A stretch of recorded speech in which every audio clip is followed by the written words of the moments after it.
Welcome back, everybody, for another deep dive. This time, we're taking a look at conversational AI. Ooh, fun. Yeah, right. So, you know how everyone's talking about AI these days? Yeah. Well, this is kind of related, but more focused. Like how AI is changing the way businesses interact with their customers. Uh-huh. You know those chatbots you see popping up everywhere? Right? Imagine those, but way smarter.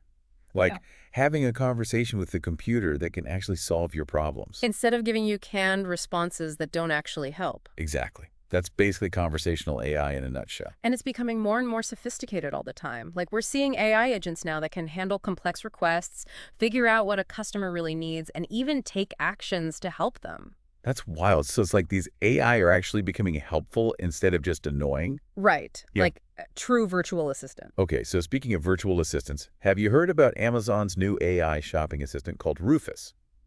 Yes. It's making big waves in the retail world. Yeah. And it's not totally out of the blue. Amazon's actually been using AI in its shopping experience for years. Really? Yeah, think about it. They've got personalized recommendations, Sure. Alexa helping you order stuff, Huh? even that fit review feature that uses customer photos to suggest sizes. Oh, yeah. So Rufus kind of feels like the next step in that evolution. And so it builds on all that existing AI tech. Exactly. Okay, so let's get into the specifics of this Rufus thing. Amazon calls it a generative AI-powered shopping assistant. Yeah. What does that even mean? Like, what's in it for us shoppers? Well, imagine this. You're on Amazon. Okay. You want to buy running shoes, but you have no idea what to look for. Been there. With Rufus, you can actually ask it that question like, what should I think about when buying running shoes? And it gets it? Yeah, it understands and gives you personalized recommendations based on your needs. Whoa. No more endlessly scrolling through pages of shoes. That's amazing. It's like having a personal shopping expert right there in your pocket. And it can actually help you find the right stuff. Yep. And that's what sets Rufus apart from those older chatbots. How so? Well, those were just reactive, just Right. answering basic questions. Yeah. Rufus is proactive. It doesn't just answer your question. It pulls in data from Amazon's huge product catalog and even stuff from the web to make sure you get the perfect thing. Wow. Like it can compare products for you, you break down different categories, and even recommend things based on your overall shopping goals. Like even things I haven't even thought of yet. Exactly. It's pretty impressive. It sounds almost like it can read your mind. Right. The examples in the announcement were amazing. Like, say you're looking for cold weather gear. Okay. Rufus can actually figure out where you live and recommend stuff that's designed for your climate. No way. That's seriously next level. Right. It goes way beyond just answering your initial question and make sure you're getting everything you need. That's what I want from an assistant. It's all about good dialogue management, making the AI feel more like a helpful partner than a rigid machine. So there's a lot of tech behind the scenes making this all work so smoothly. Oh, absolutely. They mentioned natural language processing and all that. Yes. Natural language processing, or NLP, lets Rufus understand what you're saying in regular everyday language. Okay. But then there's also natural language understanding, or NLU, which helps it figure out what you actually mean. Like the intent behind my words. Exactly. And then, of course, there's dialogue management, which keeps the conversation going naturally and makes sure Rufus's responses make sense. So all these things work together to make Rufus feel so smart and responsive. Precisely. It's amazing what they're doing with AI these days. Yeah. And in our research, we found some really interesting stuff about different levels of sophistication in conversational AI. Oh, yeah. Yeah. It talked about 5 distinct levels, starting from those basic rule-based chatbots. You know, the ones that can only handle simple commands. Yes or no stuff. And then it goes all the way up to these super advanced systems that are almost like talking to another person. That's a great point. This 5-level framework really highlights how far conversational AI has come and where it might be headed. I know, it's crazy. Yeah. So where does Rufus fit into all this? Well, with its ability to have these complex, multi-turn conversations that actually make sense and are helpful, Rufus is definitely at least a level 4. And honestly, it even shows some glimpses of level 5 capabilities. Wow, level 5. Isn't that the level where AI is so good you can't even tell it's a machine? Is that even possible? It's a fascinating question. And it's tough to say what the future holds, but considering how fast AI has advanced just in the last few years, Yeah. I wouldn't rule it out. Okay, so Rufus is definitely pushing the limits of what AI can do. But are there other companies out there doing cool stuff with conversational AI too? Definitely. A lot of companies are finding innovative ways to use it. And one great example is Monday.com. They've integrated a conversational AI agent called Ada into their customer service, and it's really working for them. Interesting. What's their story? Well, they actually started out with the simpler rule-based chatbots. The ones we were just talking about. Yeah, the ones that could only respond to a limited set of pre-programmed commands. Gotcha. But they quickly realized they needed something way more powerful and adaptable if they wanted to really meet their customers' needs. Yeah, those scripted bots can be so frustrating when you're trying to get help with something specific. Exactly. And that's where Ada comes in. It's a generative AI agent, so it can understand and respond to a much wider range of questions, and it can actually learn and adapt over time. Oh, wow. So it's always getting smarter. Pretty much. And that flexibility is so important these days when customers expect personalized experiences. For sure. So how are they actually using Ada in their customer service? Well, they started by integrating it into their chat support system, but they didn't stop there. They actually expanded its use to email as well. So now it's a core part of their omni-channel customer service strategy. That's smart. Mhm. Customers want to be able to reach companies on whatever channel they prefer. You got it. And Ada is able to provide a consistent and helpful experience across all those different channels. That's impressive. Okay, but did using Ada actually make a difference for Monday.com? Oh yeah, the results speak for themselves. Really? With Ada handling so many customer interactions, Monday.com saw a 42% reduction in the average time it took their agents to handle a customer issue. Whoa, that's huge. Right. That means their human customer service reps could help people much faster. And that frees them up to focus on those more complex problems that really need a human touch. Exactly. And it's not just about efficiency either. Monday.com also saw a 64% CSAT score with Ada, What's that? their customer satisfaction score. So it's clear that Ada is making a real difference in how customers experience their service. So it's a win-win, more efficient for the company and better service for the customer. Exactly. And remember how we were talking about Ada going beyond just answering questions? Yeah. Well, that's one of the things that makes it so powerful. It can actually take actions for customers. Oh, wow. Like what? Things like generating receipts or following up on failed charges. It's like Yeah. having a little personal assistant working behind the scenes to make your life easier. That's the kind of customer service I dream of. It's the future. And it's a perfect example of how we can use AI to make things go for everyone. So is this the future of customer service then? Yeah. AI agents like Ada handling most of our interactions. That's a great question, and a lot of people are wondering the same thing. And while AI is definitely playing a bigger and bigger role, Yeah. I don't think it's about completely replacing humans. That makes sense. It's more about finding the right balance. Exactly. Using AI for the routine stuff Mhm. and letting human agents focus on those situations that need empathy and that personal touch that AI just can't quite replicate, at least not yet. You nailed it. It's about using AI to enhance human capabilities, not replace them altogether. And as AI gets even smarter, who knows what we'll be able to do together? It's exciting and a little bit scary at the same time. I know, right? I'm really curious to hear more about the potential impact of all this. There are definitely some exciting possibilities, Yeah.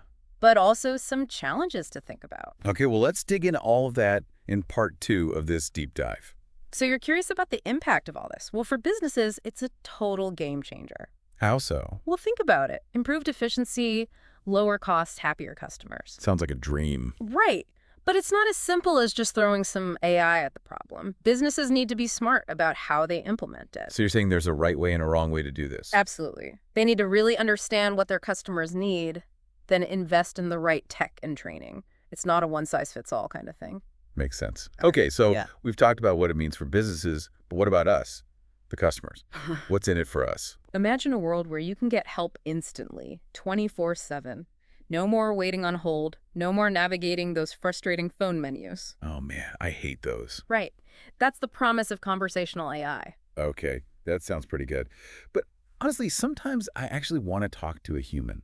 You know, like when I've got a really complicated problem and I just need a real person to understand what's going on. I totally get that, and it's a valid concern. But think of it this way. AI can handle those simpler, more repetitive tasks, which frees up human agents to focus on the more complex issues where they can really make a difference. So it's not about AI taking over. It's about AI and humans working together to create a better experience for everyone. Exactly. Augmenting human capabilities, not replacing them. And as AI keeps evolving, who knows what amazing things we'll be able to achieve together. That's actually really cool when you think about it that way. It's like a partnership. It is. We can each focus on what we're good at. Okay, but this all sounds super positive. Are there any downsides to consider? I mean, it can't all be rainbows and sunshine, right? You're right to be cautious. There are potential pitfalls we need to be aware of. For example, as we rely more and more on AI to handle these interactions, Hmm. there's a risk of losing that human touch, that personal connection that's so important in certain situations. Yeah, I get that. Well, We don't want customer service to become too impersonal or robotic. exactly. Finding the right balance between efficiency and empathy, that's key. We need to make sure these AI systems are designed to enhance the customer experience, not take away from it. So how do we do that? Are there like best practices or guidelines out there for companies to follow? Absolutely. Transparency is huge. Customers should always know when they're interacting with an AI, and they should have the option to talk to a human if they want to. And it's important to remember that these systems are only as good as the data they're trained on. What does that mean? What kind of data? Well, AI systems are trained on massive amounts of text and code, which means they learn from the information they're exposed to. So if that data is biased or incomplete, the AI can end up perpetuating those biases or making wrong assumptions. It's like if you only ever showed a dog red balls, Okay. it might not understand that a blue ball is also a ball. So it's about making sure the training data is as diverse and representative as possible. You got it. And it's an ongoing process. We need to constantly monitor these systems, get feedback from users, and make adjustments along the way to make sure they're performing well and ethically. It sounds like it takes a lot of collaboration to get this right, like Yeah. AI developers, data scientists, ethicists, even customer service folks. It really does. It's a team effort. We all need to work together to make sure AI is being developed and used in a way that benefits everyone. So this brings us to the bigger question. What's the future of conversational AI? Is it going to keep evolving at this crazy pace, or are we going to hit some kind of limit? Honestly, I think we're just scratching the surface of what's possible. As AI technology keeps getting better, we can expect even more sophisticated systems. Like, give me some predictions. It's tough to say for sure, but I think we'll see AI agents that are more emotionally intelligent, more able to understand and respond to human emotions in a way that feels genuine. Interesting. We might also see systems that can learn and adapt on the fly, becoming more personalized and intuitive over time. And I wouldn't be surprised to see more integration with other emerging tech, like augmented reality or virtual reality. Whoa, that's mind-blowing. Imagine talking to an AI while you're interacting with a virtual world. That's next level. It is. The possibilities are endless. And while we need to be mindful of the challenges, I think there's a lot to be excited about when it comes to the future of conversational AI. I'm definitely on board. Yeah. And for our listeners out there, keep an eye on this space. Conversational AI is evolving rapidly, and it's going to have a big impact on all of our lives in the years to come. Absolutely. It has the potential to change the way we interact with businesses, with each other, even with the world around us. It's a really exciting time to be witnessing this transformation. It really is. Yeah. And speaking of exciting, earlier we were talking about that framework for categorizing conversational AI into those 5 levels of sophistication. Yeah. You said that Rufus and Ada are already operating at level 4, Uh-huh. and even showing glimpses of level 5 capabilities. So what does level 5 actually look like? What are we talking about here? Level 5 is where things get really interesting. Okay, tell me more. At this level, we're talking about AI that's so advanced, it's pretty much indistinguishable from humans in how it talks and interacts. So, like, it can pass for human? That's kind of freaky, I know, right? but also super cool. Yeah, it's a concept that raises a lot of questions, both practical and philosophical. But it just goes to show how much progress we've made in AI research and development. So what are some of the things that make level 5 conversational AI so different from those lower levels? What makes it special? Well, for one thing, level 5 systems are really good at understanding context. They can pick up on all those subtle things in human language, like sarcasm, humor, even emotional subtext. They can also adapt to different communication styles and personalities, which makes the conversation feel much more natural and engaging. So it's like they can actually read between the lines and understand what's not being said directly. Exactly. And on top of that, level 5 AI is super knowledgeable. It has access to vast amounts of information and can pull it all together in real time to give you insightful and accurate answers. So it's not just spitting out pre-programmed responses, it's actually thinking for itself. Pretty much. And maybe most importantly, level 5 AI can show real empathy. Like it can understand and respond to human emotions in a way that feels authentic and compassionate. Okay, but that's the part I always wonder about. Can AI actually understand human emotions? Or is it just simulating empathy based on algorithms and data? Yeah. That's the million-dollar question. Philosophers and scientists have been debating that for ages, and there's no easy answer. But what we do know is that AI systems are getting really good at recognizing and responding to human emotions in a way that feels genuine. It's a fascinating topic for sure. Maybe we need a whole separate deep dive just on that. I'd be down for that. It's Yeah, something I think about a lot. me too. Well, we've covered a lot of ground today, from the rise of Rufus and Ada to the potential impact of level 5 conversational AI. Anything else you want to add before we wrap up this part of the discussion? Just this. As we keep developing more and more advanced AI, it's so important to have open and honest conversations about what it all means for society. Yeah, We need to think about the ethical implications, the potential for bias, the impact on jobs and the workforce. These are big, complex issues that we need to address head on. you're right. It's not just about the technology itself. It's about how we use it and what it means for all of us. Exactly. We have a responsibility to shape the future of AI in a way that benefits all of humanity. It's amazing to think how far we've come with conversational AI, in Yeah. such a short time. I know, right? From those basic chatbots we all know Mhm. to AI agents that are practically human. It's been quite the journey. It really has. And it's a testament to all the brilliant minds out there pushing the boundaries of what AI can do. Before we wrap things up, I want to circle back to something you mentioned earlier about the importance of having open conversations about AI Yeah. and its impact on society. Uh-huh. It's easy to get excited about all the cool features and what it can do, Right. but we also need to step back and look at the bigger picture, you know? Absolutely. We need to think about the ethical side of things, Okay? potential biases, the impact on jobs. These are all complex issues that deserve careful consideration. You mentioned bias earlier. Can you talk a little more about that? Like, how does bias even sneak into these AI systems, and what kind of problems can it cause? Well, remember how we talked about AI learning from the data it's trained on? If that data reflects existing biases in society, the AI can end up carrying those biases forward in its decision making. Oh, I see. So, for example, if an AI system used for hiring, let's say, Oh. is trained on data that mostly shows men in leadership positions, Uh-huh. it might unfairly favor male applicants over female applicants. So it's not that the AI is intentionally biased. It's just picking up on the biases that are already present in the data. Exactly. And that's why it's so critical to be really careful about the data used to train these systems Yeah. and to take steps to reduce bias. That means using diverse data sets, carefully checking the AI's outputs for any signs of bias, and having systems in place for feedback and correction.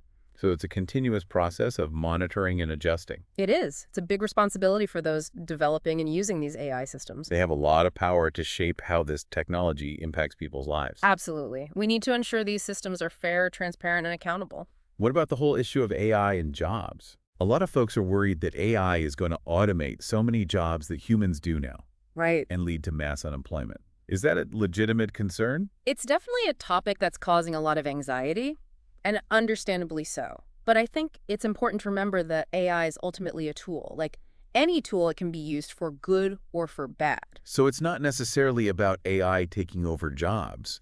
It's about how we choose to use AI to enhance what humans can do. Exactly. Instead of seeing AI as this threat, we should think of it as a partner, a collaborator that helps us achieve more than we could on our own. That's a much more positive way of looking at it. It's not us versus them. It's us and them working together to build a better future. Precisely. And I truly believe AI has the potential to create a more equitable, sustainable, and fulfilling future for everyone. That's an inspiring thought. Well, thank you so much for joining us on this deep dive into the world of conversational AI. It's been a fascinating conversation. The pleasure was all mine. And for all of you listening out there, we hope you found this deep dive as insightful and thought-provoking as we did. If you did, we encourage you to share it with your friends, family, colleagues, anyone who might be interested. Let's keep the conversation going because this is a topic that's going to affect all of us. Until next time, stay curious and keep exploring.